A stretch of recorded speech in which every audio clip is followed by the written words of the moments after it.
Hi, I'm Maycha'al Maycha'al, and welcome to another episode of Living in the Philippines. Yeah, yeah, yeah.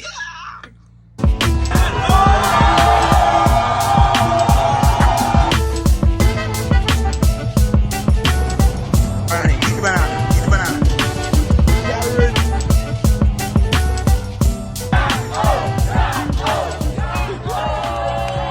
In my first episode, I promised to give you step by step information on how to prepare yourself if you're leaving from a first world country to the Philippines or any third world country, what the do's and the don'ts are.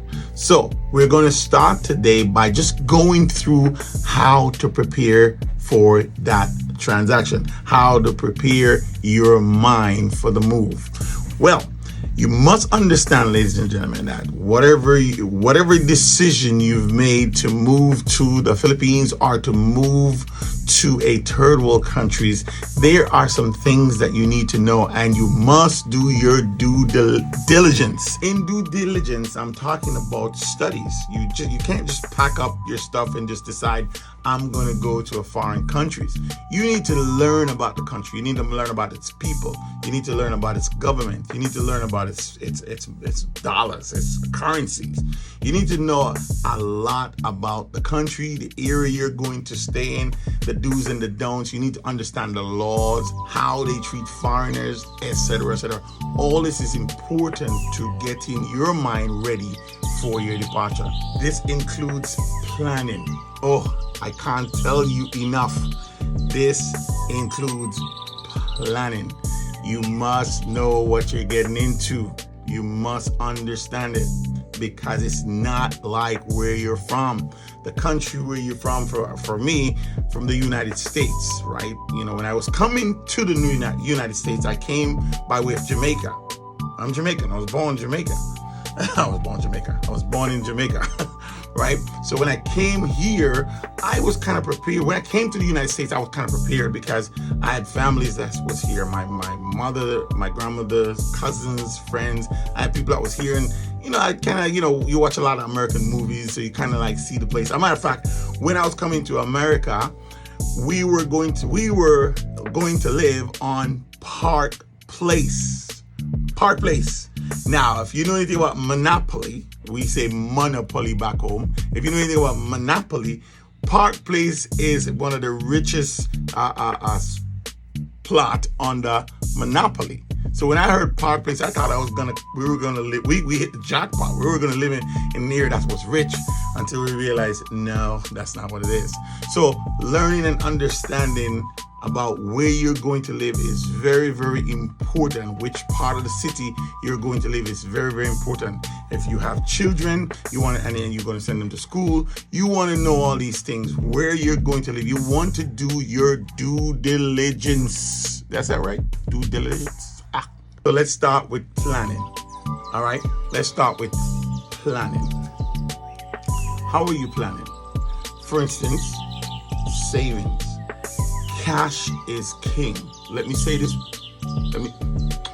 If I can put something in your brain, and if you take nothing away from this episode, I want you to take this away. Cash is king. Now, we might be coming down to a place where we don't have cash anymore. It seems like it's inevitable that we're coming to a cashless society. But for right now, cash is king, because especially in the Philippines, where I'm at right now, moving around, you need cash. You need cash to move around.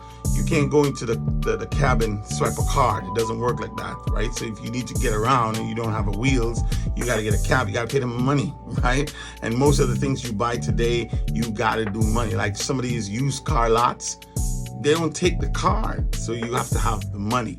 And I know one of the things that you were probably encouraged here, especially in the Philippines, that you shouldn't come with money.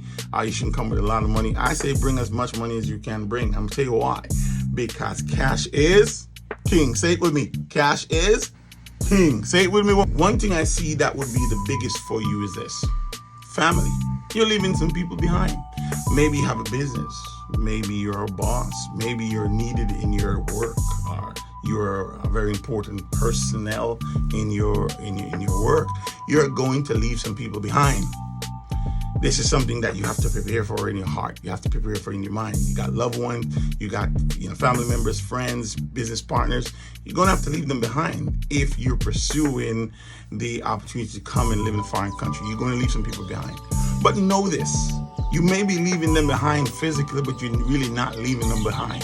Since we've been here, we've been on the social medias like crazy. Thank Maycha'al for social media. I'm telling you, I talk to my children on Facebook, on WhatsApp, and Telegram. You can even make phone calls on these apps for free. So you don't have them physically where you can hold them and hug them, but you can talk to them daily if you want. So you might miss them, but you still will have them. When you're in the States, guys, come on, let's be real now. You have your family members. They live just across the street or down the block from you. You never really see them. You're gone to work, they're gone to work, and you might come together on Christmas or Easter or one of those days when families get together, or birthday or something like that. So, you have to think of it like this. Not only that, you're a day away, you're 7,000 miles away. So you have to think about that and plan about that. Now, you want to get and spend as much time with your family. You let them know what you're doing, let them know your plans, so that way you can kind of ease the burden. And don't wait till the last minute to tell them. You got to tell them now. Tell them now that you're leaving. This is your plan. And yes, of course, they will try to talk you out of it, because everybody looking from the outside of the house can see everything in the inside and know what's going on. It's just the way of life. But if you make your decision, you make your plan, you stick with your decision, you stick with your plan. But these are some of the things that I want to prepare you that will happen for you. Now, after you get through talking to your families, setting up, maybe selling your business, getting ready to sell your house, or whatever the case may be, maybe you could rent your house. You don't have to sell it. Maybe you could rent it and use it as an income. Income is very important when you live in a foreign country, because though your money stretch and go a long way, income is very, very important. So if you have $500 coming in, $500 is really a big money down here, right? I think it's 55 peso to one, 55, almost 56 peso to $1. So it's stretch, it goes a long way. So if you plan accordingly, and depending on how you live, your lifestyle, you can live a very good lifestyle on $500 a month here in the Philippines. So it depends on how you want to live and the type of house you want to have, or the type of leveraged lifestyle you want to live. But if you want to live modestly, or if you want to come here and live modestly, you can really survive on $500, $600, $700, $800, even $1,000 a month. And you can listen. It'll just go far. All right. Let me tell you something. When I was in the States, my monthly bill for my house and my monthly expenses was about $45,000 to $5,000 a month, depending. It fluctuates between $45,000 and $5,000 a month. Here, for me, it's about $800, maybe. I would say right now for me, it's about maybe $600, $700 a month for me to live comfortably here in the Philippines. Once I add a car and a bike, then it might jump up a little bit with insurance. But I'm telling you, my budget is under $1,000 every month to live here. I love it. It's awesome. Think of the savings just living here. So I want you to, now after you make the decision and you planned everything down, you know how much money's coming in and you know how much savings you have, you want to have a cushion. Now you can bring in this country about $10,000 US, right? If you are, and that's per person, really. It's not per family, it's per person. So if you're traveling with 5, you can actually bring $50,000 US, if you're traveling with 5, but you have to declare it. Anything on the $10,000, you don't have to declare it. Cash is king, man. I'm telling you, cash is king. You have the cash and you can bring the cash here. The only thing I want you to understand about bringing foreign money into the Philippines is this. It has to be brand new. There can't be no writings on it or no crumble. They're not going to take it. And so far, what I've seen is in the exchange is $1,000, and $20 bills. I have not seen them take any $50 bills. I didn't bring any $50 bills with me. I brought $100 and $20 bills. That's what I brought with me. Well, I'm going to tell you something now. The $10 bills won't be taken. Now, at least that's what I've heard. I shouldn't even be saying this because I don't know. I just go off what I was told. And I actually put all my $10 and my $5 and my $1 away. I packed it away for a rainy day. But I should try this and then get back to you. But I would say to you, bring $100 bills, bring $20 bills. Just make sure that they're crisp. Try not to fold them. Try not to crumble them. Make sure they're crisp. And you can change this at the foreign exchange. Lastly for this episode, once you make the decision, you talk to your families and friends, you decide to sell everything and you're going to make that move, you have a mindset that there's no return, that you're not coming here to go back. There's no plan B. You're coming here to start your life. You're coming here to get a new experience. Think of it that way, because when you come here, you want to focus on what's here. Because if you come here and you're going to be like, oh, well, this is that, this is this, and this is that, and you want to go back, it's going to take you about 20 hours worth of flying to get here. 20 hours. Now, when we were flying here, we flew from Boston to Dubai and Dubai to here. But maybe, we paid a little more because we didn't want a double stop. So we could have gotten 3 stops, but we got 1. Well, actually, we could have got 2 stops, but we got 1. So you fly from Boston to, say, Dubai to, say, someplace else, and from someplace else to the Philippines. We just wanted 1 stop. We wanted to go from Boston to Dubai and Dubai to here. Now, that was the first flight was about, if I remember correctly, it's about 12 hours, 12, maybe 13 hours of flight. That's non-stop. It was beautiful. The food was good. We fly the Emirates airline. It was really good. So it's 12 hours. So prepare your mind to be in the air for about 12 hours. That's the first flight. The second flight for us was about 9 hours. So with a 7-hour layover. We got a 7-hour layover in Dubai. Now, if you're getting a layover in Dubai, you must understand something. Dubai is very expensive. Regardless of what people tell you, it's expensive. We wanted a place to freshen up, so we went into the hotel, into the lounge area. We paid $350 for a night, right there in the hotel. Maybe if we had gone out, it probably would have been cheaper, but I'm telling you what we paid. We paid $350 for one night. It wasn't even a full night, it was a couple hours, because once you get out of the airport, we get into a shuttle. The airport is huge, man. I'm telling you, it's one of the biggest I've seen. And we got out of the airport, and then we were shuttled to where our plane would be, and then that's where the lounge was. And we spent so we got there, say 7, 8, 9. Yeah, so by the time we got out of the airport and shuttled to where we were going to be, that was about an hour. And so we can literally say we spent about maybe 3.5 hours, maybe 4 hours in the hotel for about almost $400.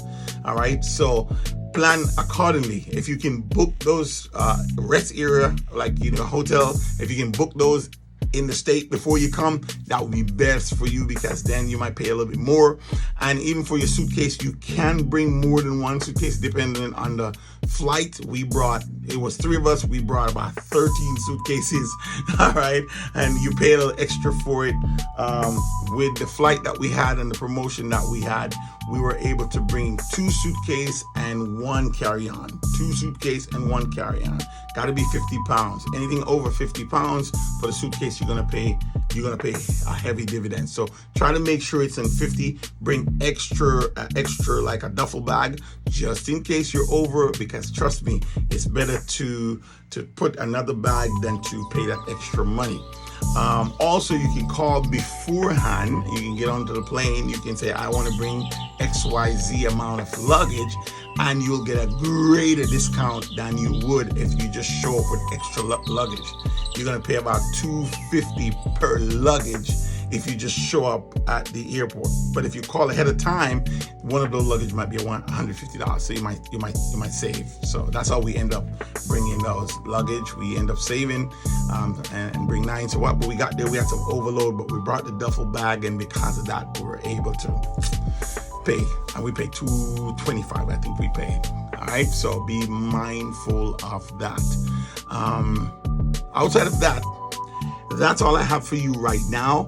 I'm going to talk to you about from the airport what you are to prepare for in terms of the things that you have to, the forms that you have to fill out, and so on and so forth. So stick with me through the next episode of Living in the Philippines.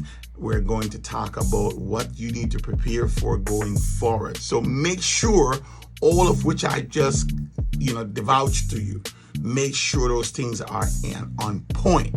And make sure you tell your bank you're coming over here, because they will stop you. But the good thing with the app now, they send you a message and they said if that's you, and you said yes, and your transaction go. But we prepare our bank in advance. That way we're going to come over here and we're going to spend XYZ amount of money, because some of the purchase that you're going to make, if you're going to buy a car, if you're going to use the bank, which I thought we could have bought a car and just swipe our card, but that wasn't the case, because we bought a used car. Maybe if we had gone to a dealer where they sell brand new car, maybe we could have swiped our cards. But you want to keep your bank informed to the transaction you're making, especially if you're making over any transaction over $3,000. All right, so until next time, I'm Maycha'al Maycha'al. Thank you so much for joining me. Don't forget to like and share. Don't forget to subscribe and hit the notification button for more videos like this. And do me a favor, tell a friend,